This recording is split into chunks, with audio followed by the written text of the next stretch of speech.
Well, there have been some developments with our Blackstone 14, it was between $1,400 and $1,500 grill.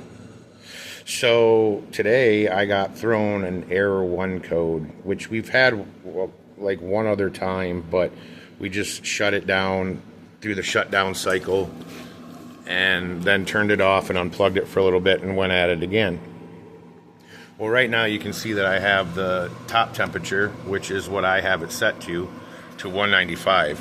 You can clearly see it's at 225. This is after me opening this lid because it needed to go down from the 300s down to the temperature that it was. So it got down there, and then immediately, probably 2 minutes after it got regulated down to the temperature it needed to be, which, by the way, I should add in, it's normal for these to overshoot at first when they're heating up and adjusting and stuff. Anyway, I had to open the lid to get it, down to the temperature. I'm going to do that again because I have ribs that have been pulled out since last night that I wanted to smoke on the grill. So I did that. But when I got the Er1 code, and this is the part that matters, they have tech support. I called the tech support number. I got foreigners. I got people with accents, and they were helpful, not their fault, whatever. But here's the deal.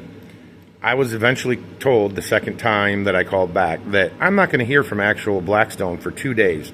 I have ribs pulled out. You know what I'm saying? Now, the other issue is that under this box here is the panel where the wiring is for everything. And it keeps throwing a code. The Er1 code is telling us that there is a connection issue with the burner or the flame deal there, which you can hear is running. That's the fan running, and then you hear like the flame running. You can hear that it's running. So they told me to remove this bottom panel. Let me see if I can show you right here. Now take a look. I don't know if I'm getting it, but there's the screws. The screws were so tight that 2 of them stripped to the point where I couldn't even use a flathead with a screwdriver. They stripped. They were in so tight. I couldn't get a flathead in because they stripped out. This is, again, between a $1,400 and $1,500 grill after tax, if not $1,500. So I had to bend that panel that I just showed you to even see the wires.